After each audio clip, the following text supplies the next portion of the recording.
በዚህ ሰዓት ከአብርሃም ጎን የምትቆሙ ሰዎች የሴት ልጅ ጥቃት፣ የሴት ልጅ ልብ መሰበር፣ ስለ ሴት ልጅ ምንም ግድ የማይሰጣችሁ ሰዎች ናቸው እንጂ በዚህ ሰዓት አንድ ሰው በጤናማ አእምሮ ከአብርሃም ጎን ሊቆም አይችልም። አብርሃምን ሊደግፍ አይችልም። ምክንያቱም አብርሃም እየሄደ ያለበት መንገድ በጣም ትክክለኛ ያልሆነ መንገድ ስለሆነ በዚህ ሰዓት በእውነት ነው የምላችሁ፣ አብርሃምን ሳፖርት የምታደርጉ ሰዎች፣ ከአብርሃም ጎን ነኝ የምትሉ ሰዎች በጣም የሴት ልጅን ጥቃት የምታበረታቱ፣ በሴት ልጅ ልብ መጫወት፣ በሴት ልጅ አላስፈላጊ ነገር ማድረግ የምታበረታቱ አይነት ሰዎች ናቸው እንጂ በዚህ ሰዓት ማንም ሰው ጎኑ ሊቆም አይችልም። ብዙዎቻችሁ እንደምታውቁት አብርሃም ተሽሎታል ብላችሁ ነው የምታስቡት። በዚህ ሰዓት አብርሃም እንደ ዳና ነው እያሰባችሁ ያላችሁ። በትክክል አብርሃም የታመመው ግን አሁን ነው። አሁን አብርሃም በትክክል የአእምሮ መበላሸት ወይም የአእምሮ ህመም ውስጥ እንዳለ በጣም እርግጠኛ ነኝ። ሌላ ልቧ የምትሰበር ሴት እየመጣች ነው። ይቺ ሴት ደግሞ እንዳገኘሁት መረጃ ከሆነ ምንም አይነት ወንድ ማታውቅ፣ ከእናቷ ጋር የምትኖር፣ ምንም አይነት ከወንድ ጋር ግንኙነት የሌላት ሴት ናት ይቺ ልጅ።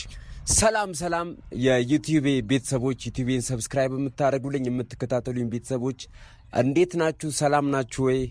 ሁላችሁም እንግዲህ ሰላም እንደሆናችሁ ተስፋ አደርጋለሁ። እንግዲህ ሁሌ እንደተለመደው የዚህ ፋሚሊ ነገር ያው እንደቀጠለ ነው። የዚህ ፋሚሊ እብደት ማለት ነው። እነዚህ ሁለቱ ሴቶች በጣም ካወቅኩት በጣም ሰሞኑ ከተረዳሁት አንድ መልካም ነገር እነዚህ ሁለት ሴቶች ታርቀዋል። በቃ መልካም ነገሩ እሱ ነው። አንድ ያበጣበጣቸው ሰይጣን ነበር መሀል ላይ፣ እሱ ገለል ሲል እርስ በርሳቸው ታርቀዋል። ሁለቱም የራሳቸው ለማድረግ እየጣሩ ሁለቱም ከነሱ ጋር እንዲኖር እየጣሩ ነገር ግን እሱ አሻፈረኝ፣ ከእናንተ ጋር መሆን አልፈልግም፣ እኔ እናንተ አትመቹኝም፣ ከህይወቴ ውጡልኝ ብሎ በነሱ ከተጫወተ በኋላ ጊዜያቸውን ከበላ በኋላ የፈለገውን ነገር ካረጋቸው በኋላ ሴትነታቸው ላይ ከተጫወተ በኋላ ሌላ ሴት እንግዲህ አምጥቷል። ያቺ ሴት ማናት የሚለውን ነገር እነግራችኋለሁ፣ ስለዛች ሴት ማለት ነው። እና ሄርሜላ እንግዲህ ያሳለፈችው ህይወት አለ። ሄርሜላ ያሳለፈችው የህይወት መንገድ አለ። ከአብርሃም ጋር ለመሆን የጣረችው ጥረት አለ። እንዲሁም ደግሞ ሩታ የምታውቁት ነው። ሩታ እንግዲህ ልጅ ወልዳለታለች፣ ጊዜዋን ሰጥተዋለች፣ ሴትነቷን ሰጥተዋለች፣ በሰው ፊት የሰው ፊት አይታለች፣ ከሱ ጋር ለመኖር ከሱ ጋር አንድ ለመሆን ማለት ነው። የተለያየ ነገር አድርጋለች። ነገር ግን መጨረሻው ምንድን ነው? አልፈልግሽም መባል ነው። ምክንያቱም ስለሆነ አብርሃም ስለሆነ አብርሃም ድኗል ብላችሁ የተደሰታችሁ ሰዎች አላችሁ። አብርሃም ዳነ፣ ጤናው ተመለሰለት። አብርሃም የታመመው አሁን ነው እያልኳቸው ነው። አብርሃም አሁን በትክክል ታሟል። ጤናው ልክ አይደለም። ሌላ ልቧ የምትሰበር ሴት እየመጣች ነው። ሌላ ልቧ የምትሰበር ሴት፣ ሌላ እንግዲህ የሚጫወትባት ሴት ማለት ነው። ይቺ ሴት ደግሞ እንዳገኘሁት መረጃ ከሆነ ምንም አይነት ወንድ ማታውቅ፣ ከእናቷ ጋር የምትኖር፣ ምንም አይነት ከወንድ ጋር ግንኙነት የሌላት ሴት ናት እቺ ልጅ። እቺ ልጅም እንግዲህ ነገ አብርሃም ከሰበራት በኋላ ወንድ ልጅ እንግዲህ ጎጂ እንደሆነ መናገር ልትጀምር ነው ማለት ነው። እሷንም ወይ አስወልዷት ወይ የተለያየ ነገር አድርጉባት ወይ ተጫውቶባት ምናምን ነገር እየተዋታል። ለምን? አብርሃም ስለሆነ ይታወቃል። በቃ አብርሃም ምን አለ? ፍቅር አይገባኝም፣ ፍቅር እኔ አይገባኝም፣ እንዲህ አይነት ፍቅር አላቅም አለ። በጣም የገረመኝ ነገር ማለት ነው ስንት ነገር ዋጋ እንደከፈሉለት፣ ስንት ነገር ለሱ እንደሆኑለት ያንን ነገር ሁሉ ረስቶ እንግዲህ የሰው ልጅ በዛ ልክ በዛ ደረጃ ለእናንተ ዋጋ የሚከፍል ከሆነ መስዋዕትነት የሚከፍል ከሆነ ፍቅር ነው እንጂ ሌላ ምንም ሊሆን አይችልም። ሄርሜላ ጠየቀችው፣ ምንድን ነው እንደዛ እየሆንኩልህ እንደዛ እያፈቀርኩ እንደዚህ ከሆነ ፍቅር አለ ይቅርብኝ፣ አልፈልግም፣ እንደዚህ አይነት ፍቅር አልፈልግም፣ እንደዚህ አይነት ፍቅር አላቅም። ይህ ምን ማለት ነው? እኔ እዚህ ምዛም መዝለል ከተለያዩ ሴቶች ጋር መውጣት እንጂ ከተለያዩ ሴቶች ጋር መጠጣት፣ መደሰት፣ መዝናናት እንጂ አንዲት ሴት አፈቀረችን ብዬ ለሷ ምንም ዋጋ የምከፍልበት ምክንያት የለም እያለ ነው ቤተሰብ። ይሄ ደግሞ አንድ ጤናማ ሰው ነው ከምትሉት ሰው የሚጠበቅ አይደለም። አንደኛ።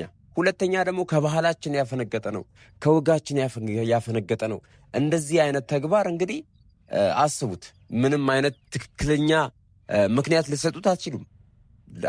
በቃ ልክ ሊሆን አይችልም። ይሄን የትኛውም ሰው ልክ ነው ብሎ ሊያስረዳኝ አይችልም። በእርግጥ ሄርሜላም ያው አብርሃምን ወደዋለሁ አፈቅረዋለሁ ምናምን እያለች ከጀርሚ ጋር ያው ግንኙነት እንዳላት ይታወቃል። ከሱ ጋር ያው ግንኙነት ታደርጋለች ምናምን። ይሄን ማንም ስለማያውቅ እኔ ስለማውቅ ነው። መረጃ አለ እጄ ላይ፣ ግን ያው ማጋለጥ ተገቢና አስፈላጊ ነው ብዬ አላስብም። በዚህ ሰዓት አስፈላጊ አይደለም። በዚህ ሰዓት እኔ እንደ ሄርሜላ አይደለሁም። ሄርሜላ ያው መረጃ አገኘው ብላ ኤፍሬምና ሩታ ላይ ለአብርሃም መረጃ አቅርባ ነበር።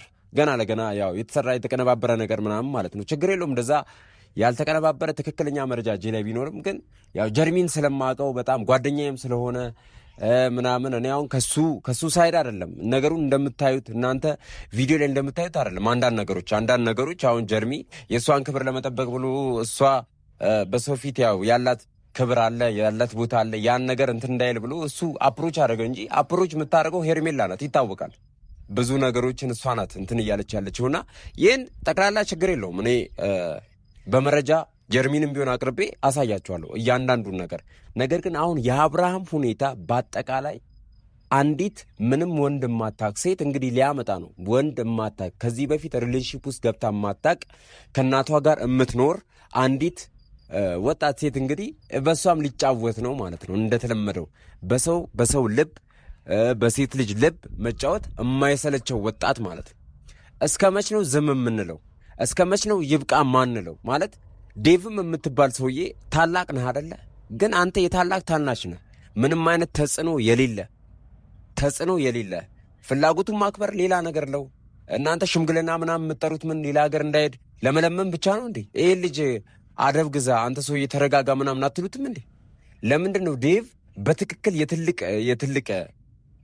የታላቅ ወንድም ሜንታሊቲ ማይኖረ? ለምንድን ነው ጠንከር የማትልበት? ለምን ጠንከር አትልበትም? መብቱ ነው እንደዚህ። ይሄ ነው ፍላጎት። ለምንድን ነው ሴታ ሴት የምትሆነው? ዴቭ ለምን ነገሩን አታስቆመም? ለምን ጠንካራ ውሳኔዎችን ለምን አትወስድም?